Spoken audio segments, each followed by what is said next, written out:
Coming up on this episode of The Old and the Beautiful.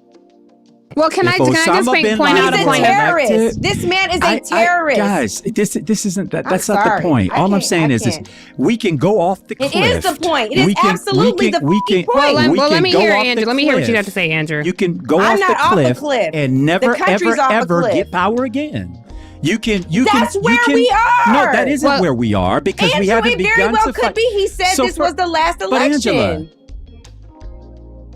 A brilliant hairstylist, somebody I've loved over the years having conversations with while also getting my wig done. I want to say there's so much about this, Tiff, you brought this up before the break, that's not normal. And one of the frustrations that I'm hearing percolate quite a bit is if the Democratic candidate and the campaign hedged its bets on Donald Trump being a fascist, why is it that after he's won the election, he's no longer being treated as a fascist? Because they never believed it in the first place. It was only a talking point they gave you to repeat over and over to control the minds of Black people and people of color. So once again, the white liberals played you, Angela. And you're so emotional and easy to control, that's why they hand you over thoughts and convince you that you thought of it all by yourself. Because you're just so brilliant, you know. You is kind, you is smart, you is important. Look at Angela. She's been literally crying and weeping for over 2 weeks. Yes, right along with the other misanders on the show, Tiffany. They both admitted they cried for days after their curry queen got stumped out in every swing state.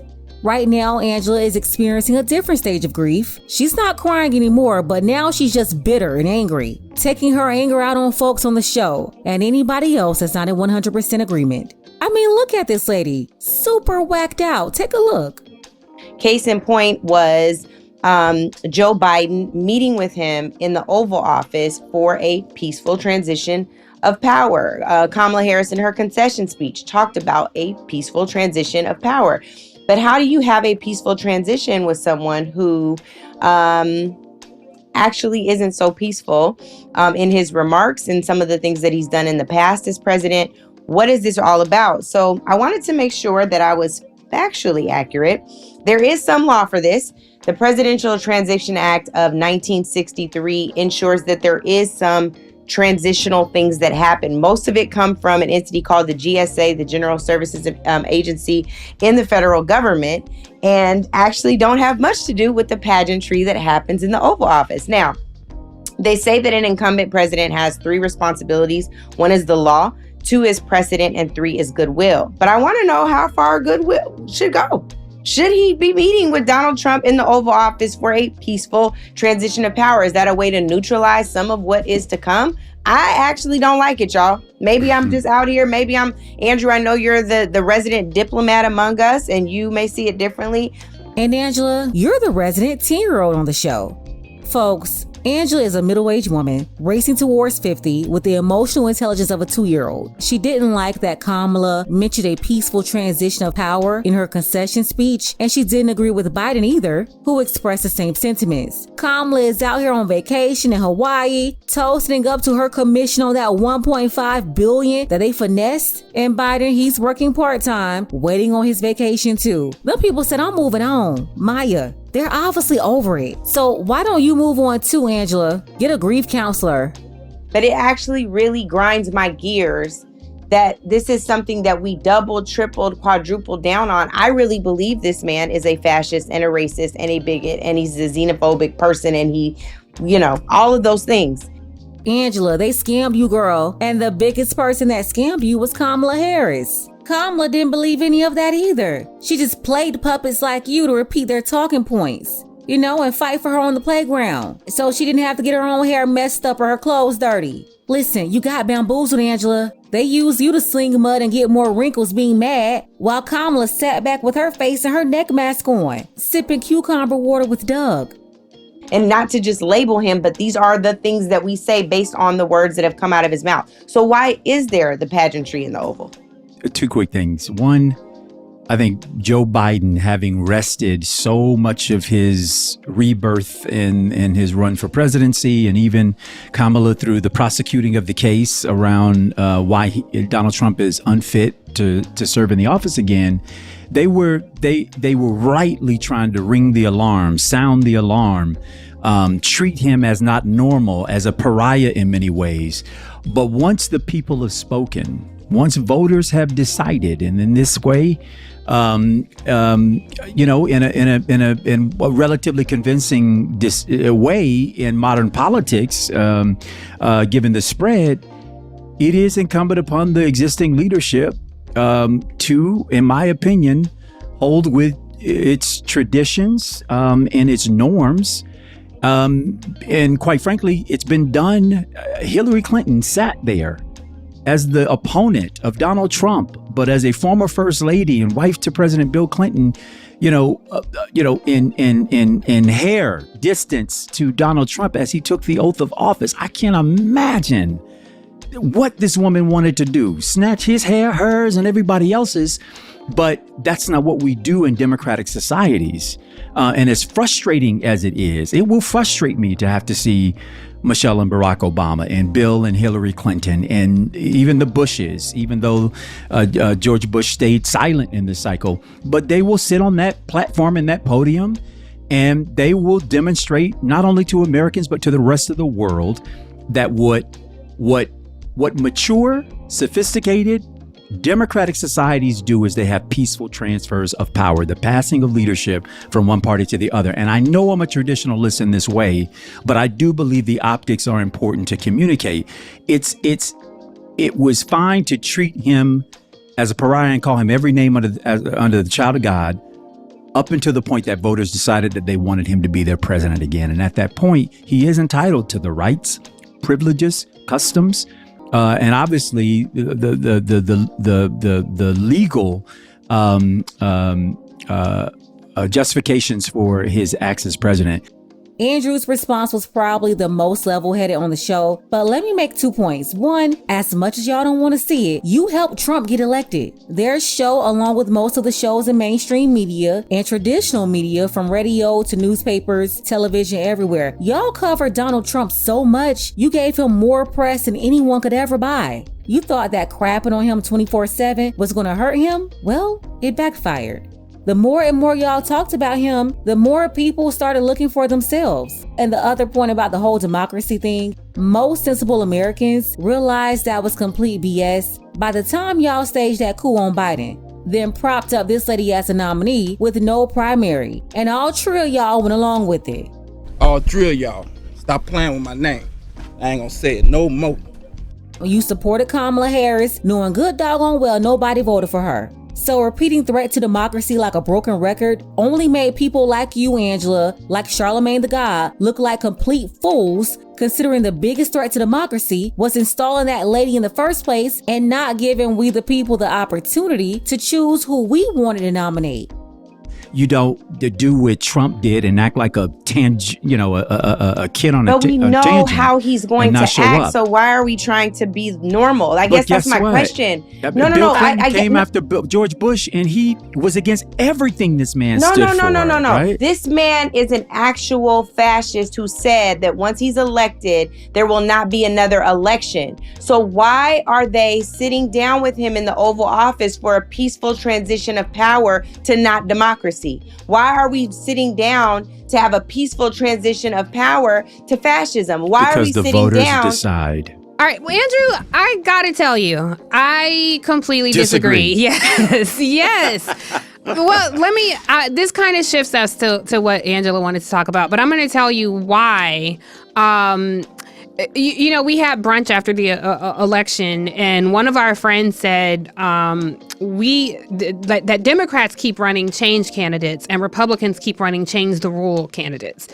And that's why you disagree. She said after the election, she went out to brunch with some of her friends in DC somewhere talking about the election. I'm assuming she was with her boule friends. Tiffany, the people who decided this election isn't at your boule brunching and luncheons. So as long as you're running with people like that, y'all have the same mindset, you're always going to disagree with rational thinking. And I think that's what we have here. And I want to talk about why I don't accept that, well, that's the way it's done. And now it's time to, hold hands and sing Kumbaya. Not that you're saying that, but even the whole imagery to the globe of, yes, we've accepted this and we're turning the keys over to this man. Tiffany and Angela are both delusional. Talking about what they accept and what they don't accept. Neither one of you have the power to do anything about it. What are you going to do? Go down to the White House and stand in front of the gate so Donald Trump can't get in? They sound silly, especially as two middle-aged women. Look at Angela, just straight up bitter. She's trying so hard to be a mad black woman.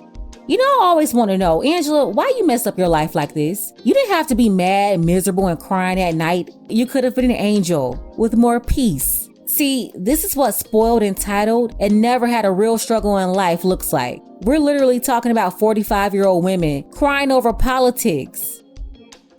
To accept that, well, this is what it is, and he has to welcome him into the White House.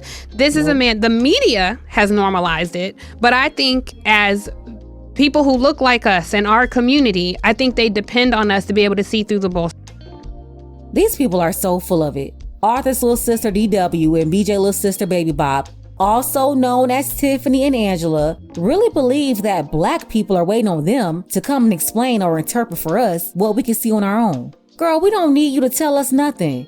No, we don't need any of your Baby Bob bimbo babble.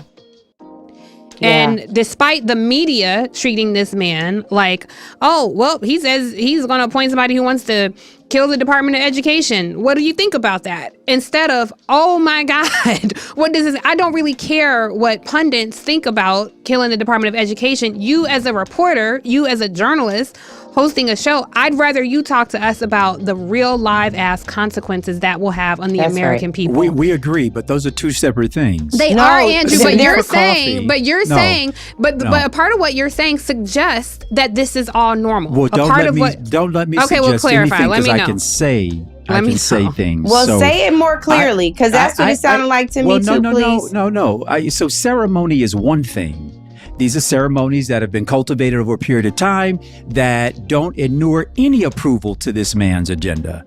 It doesn't rubber stamp, sign off on, or agree with Elon Musk being not just a gatekeeper, watchkeeper, but nowhere near the government of the United States in any capacity. Osama bin Laden sitting down in the Oval Office with the president? Listen, would they have had Osama bin Laden if Osama in the bin Oval Laden were Office elected, sitting down with the president? This is such a dumb argument. Angela, if Osama won and he was president-elect, not only will he be sitting in the Oval Office with the current president, but in a few weeks, he'll be in office himself. She's so delusional. These bad faith arguments ain't hitting on nothing. And Angela, yelling louder won't make your point valid. Well, can I just point out a point? Terrorist. This man is a terrorist. Guys, this isn't that. That's not the point. All I'm saying is we can go off the cliff. It is the point. It is absolutely the point. Well, let me hear, Andrew. Let me hear what you have to say, Andrew. You can go off the cliff and never, ever get power again. That's where we are. No, that isn't where we are, because we haven't begun to fight. Very well could be. He said this was the last election. But Angela, she's the one having a complete meltdown, but she says she's not crazy. It's the rest of the country that's crazy. People, this is what it looks like to have zero self-awareness. Angela, you are smart. However, your wisdom does not supplant that of all of the American people who went out and voted. And unfortunately, I've had to subject myself to the same damn thing. You don't think I'm hurt? I felt awful. I felt humiliated. I'm not questioning your pain, brother. I'm going to finish my point. And ashamed that I had to call a guy and who I don't respect, who I don't like, and anything else, and concede a race for governor. No, it didn't feel good. It didn't feel good to Kamala either. She had warned the country of what a fascist looked like, and it was him in standing for him. Yet she picked up the phone, she made the call, because that's what mature democracies do. Now, two things We don't want to conflate two different things. Do you think Kamala Harris is rubber stamped and signed off on his policies? On Elon Musk, even talk or any about of the her. above? I No, said you didn't the name check her, Oval but it is Office. important. No, I didn't even bring up her concession This is call. why, but you didn't, but I did. I did not. You and did I'm not. saying You I did asked not, the question Angela, but about I did. the Presidential If I could Transition say Act of why. 1963 If I and could the say Oval why. Office meeting not being statutorily required. Again. That is Andrew, a finish your different point. Finish your point. conversation. Because you're No, talking about the because I don't want to pageantry. be You- labeled as saying something else. I didn't But- say but I anything can about be your labeled concession as call. saying I something didn't say else? anything But about his I think concession Andrew's call. making a different point. So Andrew, But I'm finish saying your point. it's not okay to say that I essentially But you can suggested that when you didn't want to have anything suggested to you either. You can assign me saying that the president should attend inauguration and host the incoming president at the White House as being a rubber stamp of Elon Musk. Never said that. I did but you not inserted say it. anything about Let me get Elon back Musk. to the point, though. That Let was me get back to Tiffany. the point, if I could. The point is, we can still disagree with this man vehemently, and the fight still remains. Him sitting down for an hour-long coffee is not what we are really taking issue with. What we are really going to be taking issue with is when he starts lining people up and marching them out of this country. When he comes in my neighborhood, for my children, for my family, for my way of life. Those are the fights, and we have to gear up. And to bring us back to what the question was, it was how we are going to strategize around our fight back against this man. Andrew, just stop the nonsense. Your family ain't getting marched out nowhere. You're a citizen, your wife is a citizen, and all of your children are citizens. You are not an illegal immigrant, so you're not facing deportation. I just wish all of them, Andrew, Angela, Tiffany, would stump this hard for the issues the Black Grassroots really cared about. Because we don't care about Kamala. No, we also don't care about your Trump meltdowns. We don't care about any of this y'all talking about. And y'all know what we care about, but you refuse to even speak on it. You care more about your hatred for Trump and standing up for other groups than what we actually want and need as a community. That wasn't an issue. Some things, when things are not normal, norms go out the window. And I appreciate your perspective. I am not saying, nor have I ever said, that my wisdom, my knowledge, my limited experience takes every single voter, the millions of people that voted for Donald Trump, or the millions of people that voted for Kamala Harris. I'm not trying to supplant any of that. What I'm saying is, there comes a time where we have to question the pageantry and determine if the pageantry is worth our credibility. That is what I'm asking. Angela, at some point there comes a time when you have to question yourself and determine if your pageantry before the Democrat Party for those consulting checks is worth your credibility. And honestly, you already lost all your credibility. The little you did have about 6 years ago, but now it's over for you. Nobody's listening to you that can actually make a difference. If we have said this man is a fascist, if we have said democracy is on the line, if we have said the things that we know and have relied upon for government support and programming will be no more, and we throw all of that out the window so that Joe Biden can skin and grin in a meeting with this man who is mugging the camera, he's still in character.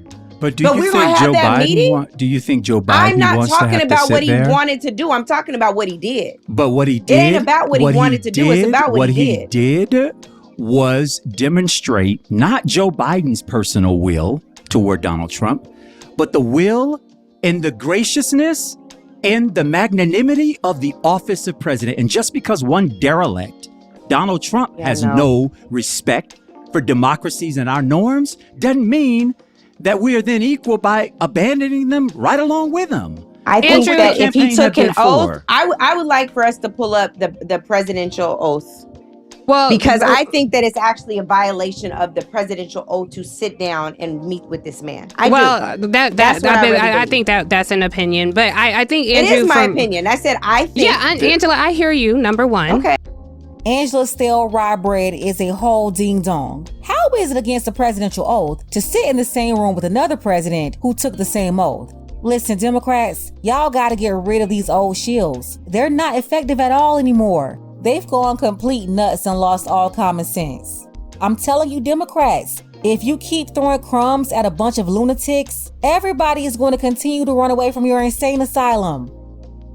I said but I'm it's just my saying, there's no opinion. need to shout. I hear you, and I nobody is understand attacking that you. I understand. I don't feel attacked, and I'm not attacking any of think y'all. it's My charged, volume is my guys. passion. Okay, I just want us all to have It's like not a directed at mature you. exchange of I am everything. mature, Because right and I am now, also passionate. It's okay, mature passion. well, I have siphoned off on occasion. Angela, you siphoned off on occasion. Tiffany, you will siphon off on an occasion, because this is a highly charged moment. Yeah, and I it's understand fine. that all of us normal. have strong opinions about how we feel. I just want about us to this be thing. respectful to each other's point. Agreed, Andrew, I hear your agreed, point. Angela, I hear agreed. your point. I have And I something back to off. It's you, please. I have something to say about both. Andrew, when you're talking about the pageantry of it, I do appreciate your perspective in maturity, because that is not something that we saw in Donald Trump. You know, I mean, it was giving very much Meghan McCain on The View all the time, where he would throw a temper tantrum in front of a microphone, even post the election. That is a challenge. Angela asked a question that I think deserves a deeper answer to, and she was saying, would we invite the Taliban in the Oval Office? Well, this just shows how the media and other people normalize what this man did, because he did, in fact, invite the Taliban to Camp David. All I can say is keep it up. Y'all had like 15, 20 million people that didn't even show up for y'all at all. A whole bunch of people sat at home, and this is why. You have a lot of surrogates that don't know what they're talking about, and you're only using them to force us to care about what y'all want us to care about versus the real issues we actually care about. Yeah, if y'all want to keep losing and crying, keep it up. How might that normalize the fascism we're about to be confronted with? So I gotta say, I agree with Angela that we should at least pose this question. Just because it's been done all this time, why does that mean it should continue to be done? I don't know that it should be at this point. I think this is beyond. There should be a peaceful transition of power, but I think this is going beyond a peaceful transition of power. Kind of like how the Democrats need to stop sending y'all out here to speak to us. You know, just because they always pay y'all to come talk to us doesn't mean they should keep doing it, right? Listen, hang it up. Black folks with sense are not listening to you. You are ineffective, point blank. They still won't listen to anybody not in agreement. They just keep talking and talking like they know what they're talking about when all of their strategies failed. You don't know what you're talking about. That's why you continue to lose. They still think they know it all, and somehow everybody else is just dumb. Angela, look in the mirror. Surrogates like you are the problem. You are tied and through. After all these years of crashing out for these people, getting on TV, getting on the radio, misleading black people, it's over for you. And not just you, but all the other shills too. Let's go ahead and get the conversation started. Tiffany wanted to know if they should end their show. They're not really sure how to move forward since Kamala lost. So let's help them out below in the comments. Should they scrap this podcast, or should they keep producing their show? I definitely want to hear what you guys think below. Special thank you to Elmer. I appreciate you, Elmer, for all of your support, as well as Emmett, Dark Power, and Mike G. If you want to show your support for the channel too, you have to use PayPal for now. The link is below. Ladies, fellas, want a balanced analysis, want the truth from a woman's perspective? Then you're going to want to subscribe to this channel, and don't forget to like and share.